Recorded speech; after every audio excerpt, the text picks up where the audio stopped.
I'm Sophia Bennett. I'm 32 years old. I'm a graphic designer in Denver, Colorado. And this morning, I woke up to 29 missed calls from a number in Illinois.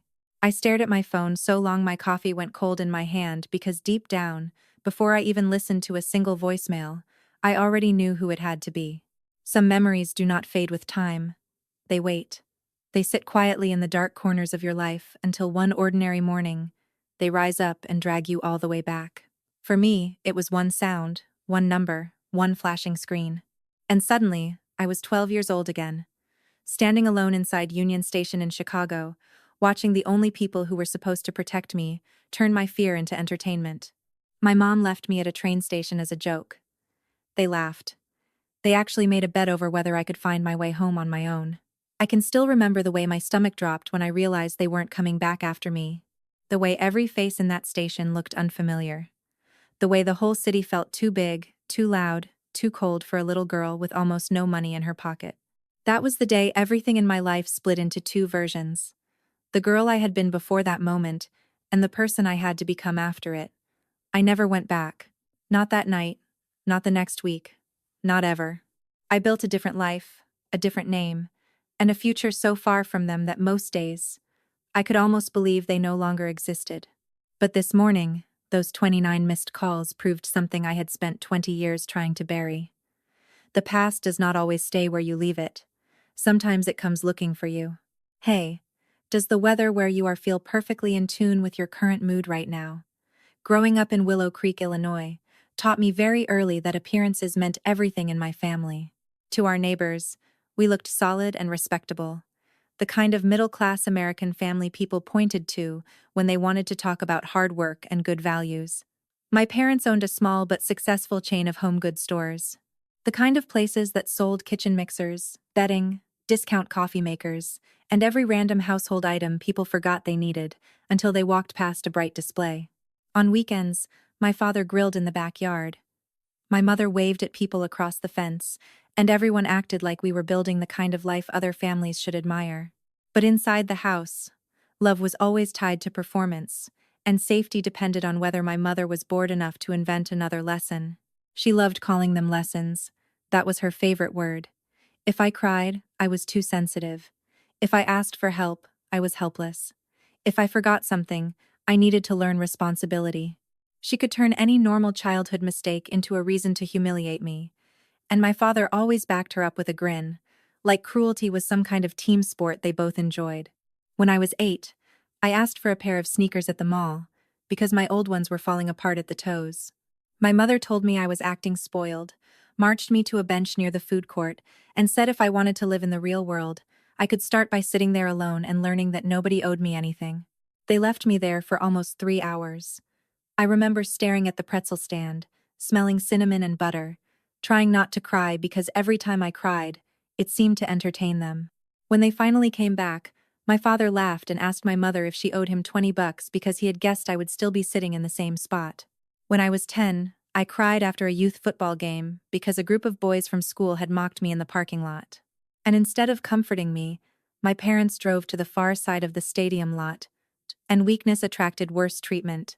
I sat on a concrete curb with my arms wrapped around my knees, watching trucks pull out one by one until they came back nearly an hour later with fast food for themselves and no apology for me. My father thought it was hilarious that I was still there. He said he had bet I would try to hitch a ride home or beg strangers for help. That was the pattern. Everything became a test. Everything became a joke at my expense. Everything became a way for them to prove that the world was hard, as if I needed them to harden it further. The strangest part was that they never thought of themselves as cruel. They talked about character and grit, and preparing me for reality. They used big words to make ugly things sound noble. If anyone had asked them, they would have said they were raising an independent daughter. But independence was not what they were building. Fear was. Hypervigilance was. Silence was. I learned to study their moods before speaking. I learned how to disappear in my own house. I learned that if I stayed quiet enough, useful enough, invisible enough, maybe I could move through a day without being chosen for one of their experiments. The only place I ever felt like I existed outside their rules was on paper. I drew constantly. I drew on the backs of receipts, in the margins of school assignments. on cheap sketch pads I bought with babysitting money. I drew bedrooms with locked doors, train windows full of light, women standing on mountaintops with no one behind them. At 12, I could not have explained any of that to you, but I know now that I was trying to draw my way out of my own life. What pushed everything over the edge was something so small most parents would not even remember it a week later. I got a B+ in art, not math, not science, art, the one subject that made me feel alive. I was proud of it until I walked through the front door and saw my mother holding the report card like it was evidence of moral failure. She asked how a girl who spent so much time drawing could still manage to disappoint her in the one class she supposedly cared about. My father said maybe I was getting lazy. My mother said maybe I had started thinking effort was enough. That night, while I sat in my room pretending to do homework, I heard them talking in the kitchen, their voices low and amused in the way that always made my stomach tighten. My mother said I needed a lesson I would never forget. My father said he would bet money on that. The next morning, they acted so cheerful it made my skin crawl.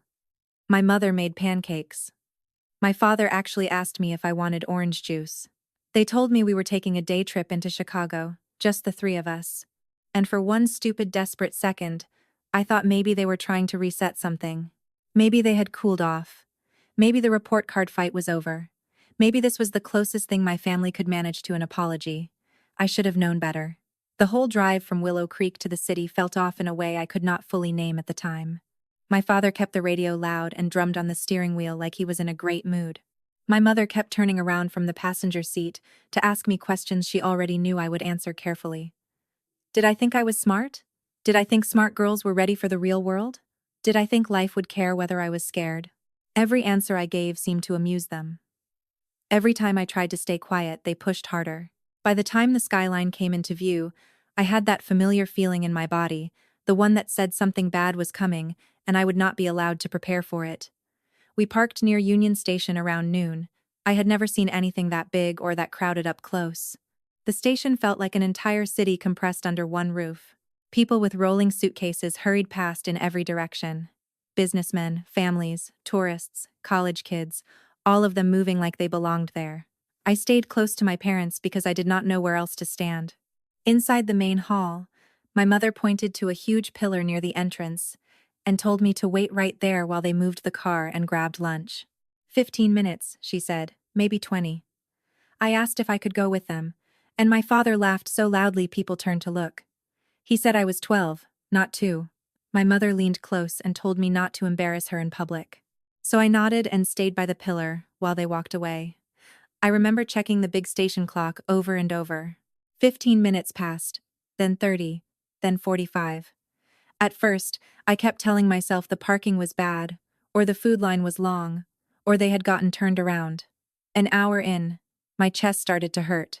An hour and a half in, I could feel panic rising so fast it made my hands shake. I had $9 in my pocket. No phone, no address written down, no idea how the trains worked. I had never felt smaller in my life. I started walking a few feet away from the pillar and then rushing back because they had told me not to move. And even then, part of me was still terrified of doing the wrong thing.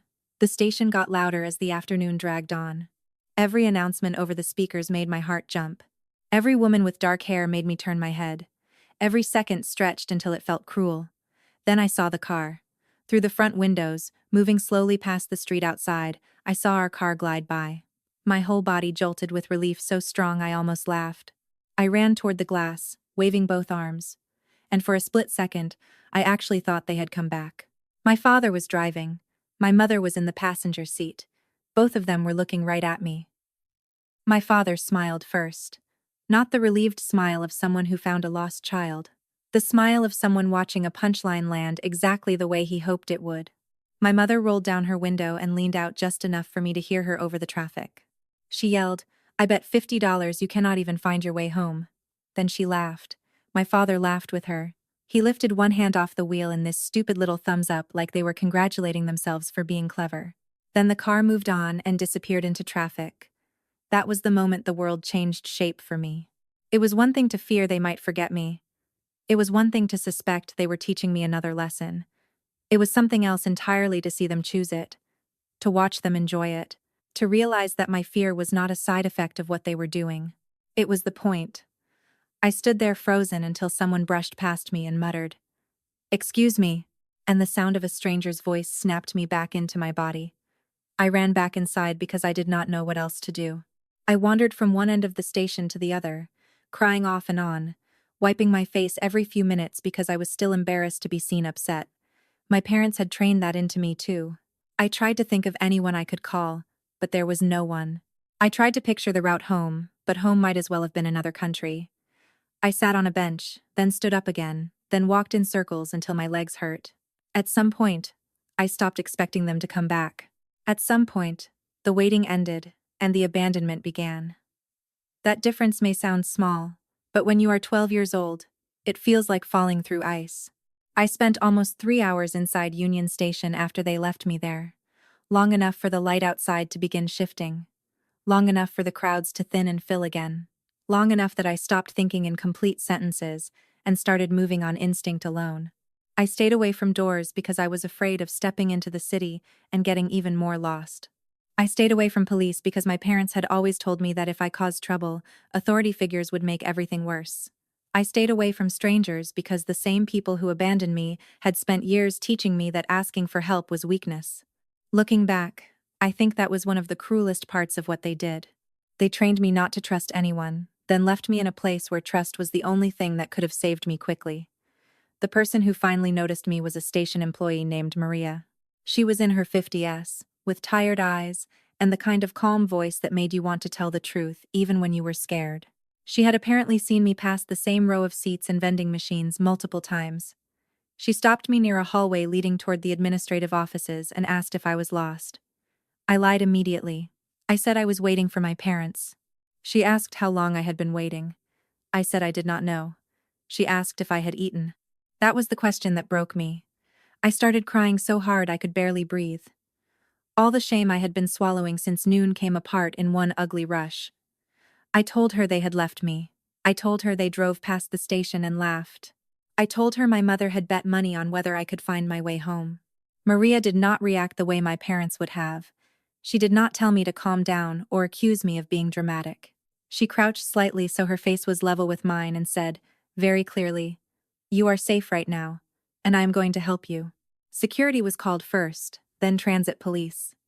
One officer took my statement while another checked the station cameras covering the front entrance. They were able to confirm that I had been standing there for a long time, and that a car matching my description had slowed near the curb outside before leaving again. That mattered later. At the time, all I knew was that the adults around me had suddenly become very serious. One of the officers asked for my parents' names, our home address, store name, everything I could remember. Another brought me water and crackers because I had not eaten since breakfast. When they finally reached my parents by phone, I could hear only half the conversation, but I will never forget the expression on the officer's face. It went from cautious professionalism to open disbelief in about 10 seconds. He asked if they were on their way back to Chicago immediately. Then he went quiet for a long moment, listened, and said, "No, ma'am. Leaving a 1-2-year-old in a major transit station is not a lesson in independence. It is child abandonment." My whole body went cold when I heard those words. Not because they sounded too harsh, because they fit. By early evening, I was sitting in a small interview room with a social worker while a report was being prepared. She explained that because my parents were refusing to return right away and were still insisting this had been a parenting decision, I could not simply be sent home, even if they later changed their minds. There would be an emergency placement until family court reviewed the case. I did not understand most of the legal language, but I understood the look on her face. She believed me. More than that, she believed I had not been safe long before that day. I was terrified when they told me I would spend the night with a foster family. I had grown up on stories about what happened to children who were taken away, but then I met Mark and Laura Bennett. They were not glamorous, and they were not trying too hard to seem perfect. He was a photographer with ink stains on his fingers from handling prints. She was a preschool teacher who smelled faintly like lotion and classroom paper. Their house was warm and cluttered in a way that felt lived in instead of chaotic. There was a lamp on in the entryway, framed family photos on the wall, and a dog bed in the corner, even though the dog itself was asleep somewhere in the back. Laura asked if I wanted spaghetti or soup. Mark asked if I preferred the hall light on or off when I went to bed. Nobody yelled when I said I did not know. Nobody made fun of me for crying at the dinner table after taking 2 bites and realizing I was too exhausted to pretend I was okay. That first night in their guest room, I barely slept. Every car door outside made me flinch. Every creak in the hallway made me sit up. But even through all that fear, one thought kept circling in my mind. A stranger at a train station had shown me more kindness in 5 minutes than my own mother had shown me in years. I did not have the language for that yet. I only knew that the world suddenly looked different. And once you see that other people are capable of protecting you, it becomes impossible to keep calling cruelty normal. The days that followed felt like living inside somebody else's life. I went from the Bennett house to meetings with social workers, then to therapy evaluations, then to a family court building downtown, where adults spoke in careful voices about my future, like it was both fragile and urgently important. My parents showed up with a lawyer, and the exact same attitude they had always had at home. Calm, offended, slightly amused that anyone was taking this so seriously. My mother wore a navy blazer and pearl earrings, as if looking respectable would erase what she had done. My father kept leaning back in his chair with his arms crossed, like this was all an inconvenience he would eventually outlast. They did not deny leaving me at Union Station. That was the unbelievable part. They admitted it. They just insisted it had been controlled, educational, necessary. My mother actually said they were trying to build resilience. My father said children in this country had become too soft, and somebody needed to teach them how the real world worked. I sat across from them listening to this, and realized something that changed me almost as much as the train station itself. They were never going to become the kind of parents who understood what they had done. If had been capable of that kind of honesty, they would have turned the car around before they ever hit the freeway. The court-appointed therapist's report described a pattern of emotional abuse, humiliation, neglect, and escalating endangerment. Those words were not mine, but hearing them out loud felt like oxygen entering a locked room.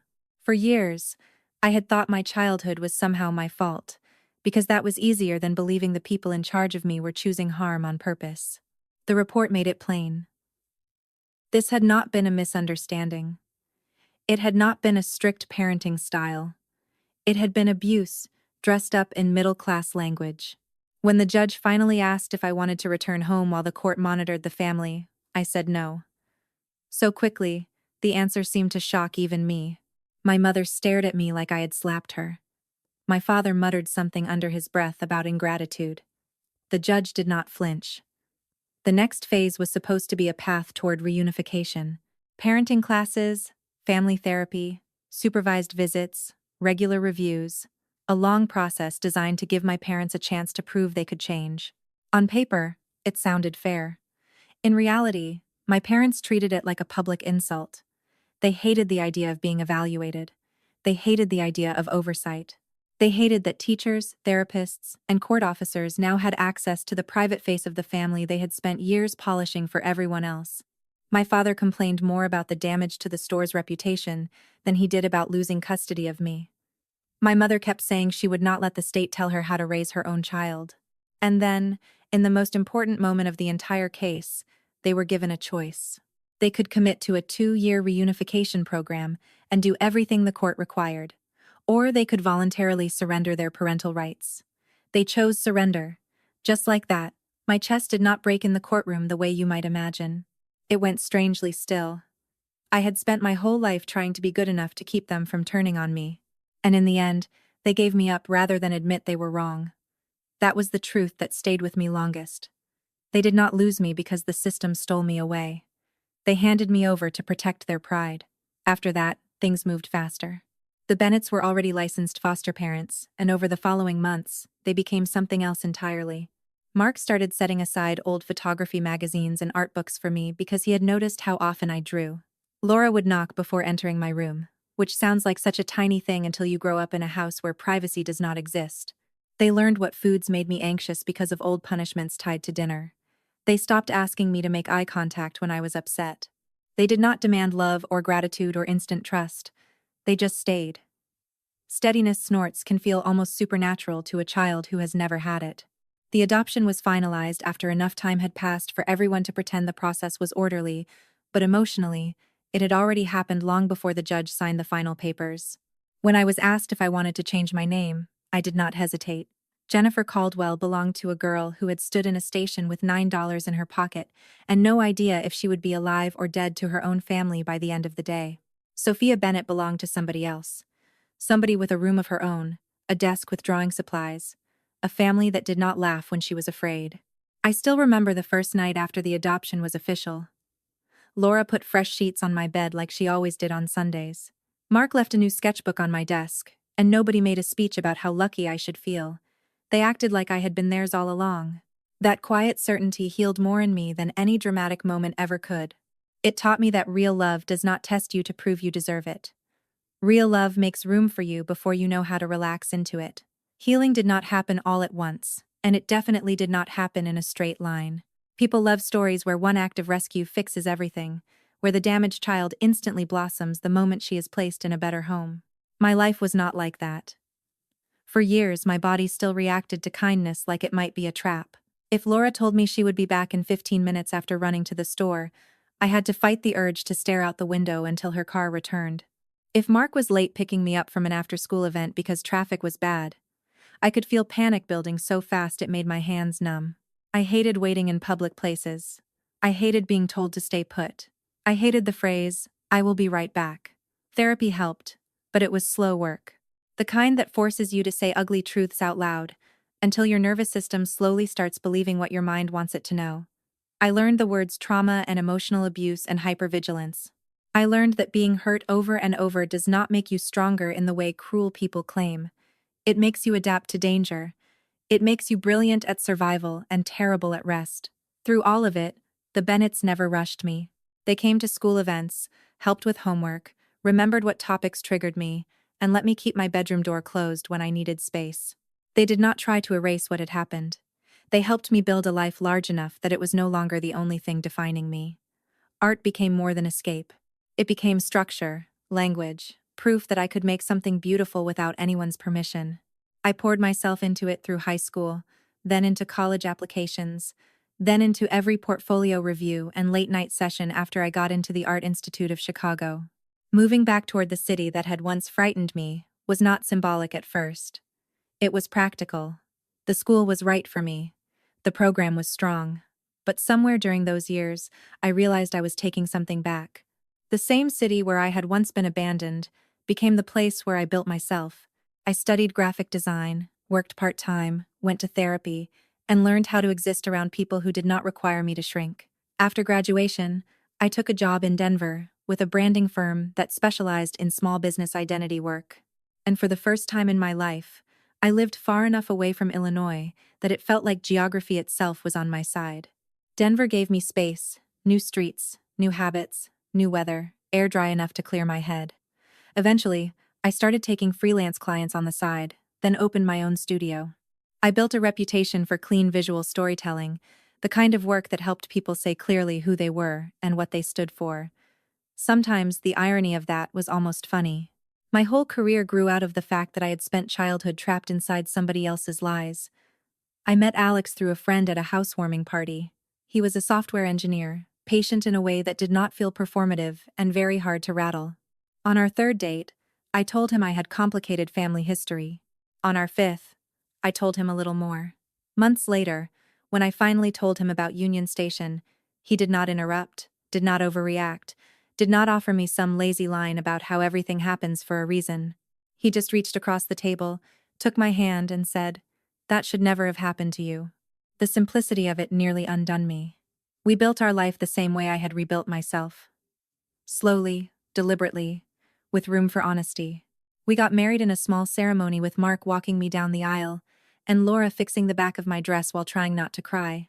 We adopted a rescue dog named Max, a mutt with one torn ear, and the cautious soul of something that had also been left behind too early. I blocked every account my biological parents ever tried to use to contact me. Facebook, Instagram, old email addresses. I even changed my phone number once after a holiday voicemail from an Illinois line left me shaking for an hour.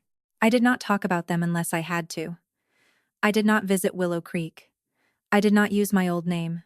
Most days, I could go entire weeks without thinking of Jennifer Caldwell at all.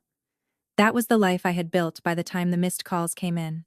A good marriage, A studio with steady clients, morning walks with Max, dinners with friends, Sunday calls with Mark and Laura. A life so quiet and whole that sometimes I wondered whether peace always felt this strange to people who had not grown up fighting for it. Then my phone lit up, with 29 missed calls from Illinois, and the ground beneath that piece shifted. There was a voicemail. Then an email from an address I did not know. Then a message request on LinkedIn, the one platform I had kept public because of work. That was the detail that made me understand this had taken effort. Someone had been looking. Someone had finally connected Sophia Bennett to the girl they had once laughed at through a car window.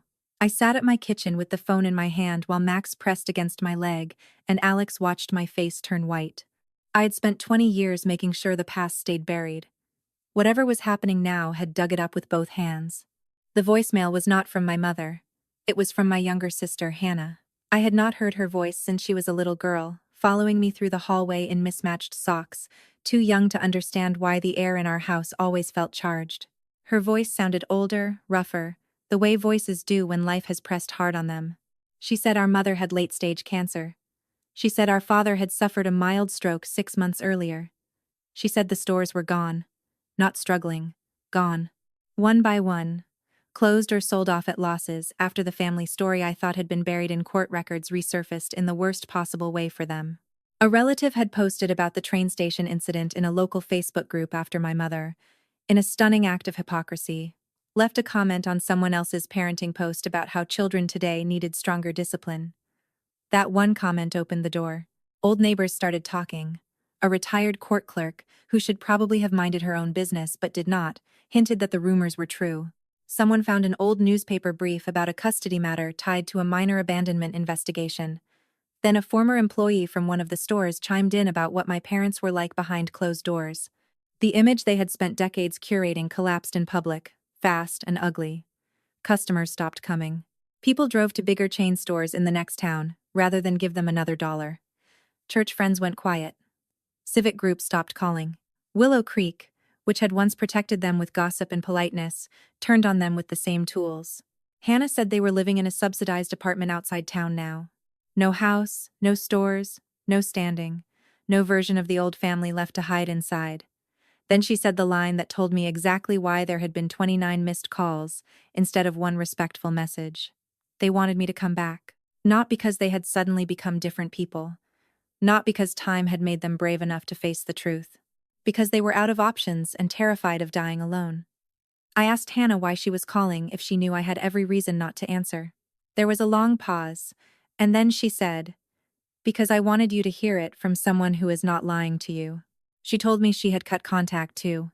Not years earlier, but recently, after becoming a mother herself, and finally requesting copies of the court paperwork to understand what had really happened when I disappeared from the family. Our parents had spent years telling her a watered-down version, that I had overreacted, that the state had overreached, that I had been manipulated by foster parents who wanted a daughter. Hannah said reading those records felt like being hit by a truck. She looked at her own little boy after that and realized she could never let people like that near him again. Hearing that should have made me feel triumphant. Instead, it made me feel tired in a place deeper than anger. She asked if I would come. I said I would think about it. Alex told me I owed them nothing. Laura told me whatever I chose, it had to be for my peace, not their comfort. Mark said very quietly that some people only look for the bridge after they have burned the house down. I sat with that all night. By morning, I knew one thing clearly. I was not going back to save them. I was going back to end it in my own voice. I flew into Chicago 2 days later and drove the rest of the way to the hospital where my mother was receiving treatment. The room smelled like disinfectant and stale fear. My father looked older than I had imagined, smaller too, as if illness and disgrace had finally stripped him down to the ordinary man beneath the performance. My mother still had that instinctively arranged face, even half sick, like dignity was something she could apply, like lipstick. For a second, nobody spoke. Then my mother started crying before I had even sat down. Not a quiet cry either, the kind built to pull focus. She said my name, my old one. I corrected her once, and only once. Sophia. She nodded, dabbing at her face, and my father said they had mistakes. Mistakes. The same cowardly word people use when the truth is too ugly to say out loud. I told them no. A mistake is missing an exit. A mistake is forgetting milk at the store. What they did was deliberate. They left a 1-2-year-old girl in a train station in a city she did not know, laughed while she panicked, and then spent 20 years lying about it to protect themselves. My father started to speak, probably to explain, but I did not come all that way to listen to another defense wrapped in softer language. I told them they had turned my fear into a game, and the reason they were sitting there now without a business, without respect, and without either daughter by their side was because games end. People find out. Children grow up. Truth catches up even in small towns that think silence can bury anything. My mother asked if I could forgive them. I told her forgiveness was not a debt I owed to people who only came looking for me when their lives fell apart. I said the sentence I had been carrying in some form since I was 12 years old. You bet on whether I could find my way home. I did. I just did not come back to yours. They both cried then, but for once their tears did not move me. I was not cruel. I did not yell. I did not insult them. That was the part that surprised me most. Revenge, when it finally came, did not feel loud. It felt cold, clear, exact. I told them I would not be paying bills, managing care, or restoring contact. I told them Hannah had every right to protect her own child from them. I told them my family was in Colorado and Illinois with the people who had actually earned that word. Then I stood up. My father asked if this was really goodbye. I looked at him and said it had been goodbye for 20 years. You are just the last people to understand that. I walked out after 20 minutes and did not look back. In the parking lot, the air felt thin and bright.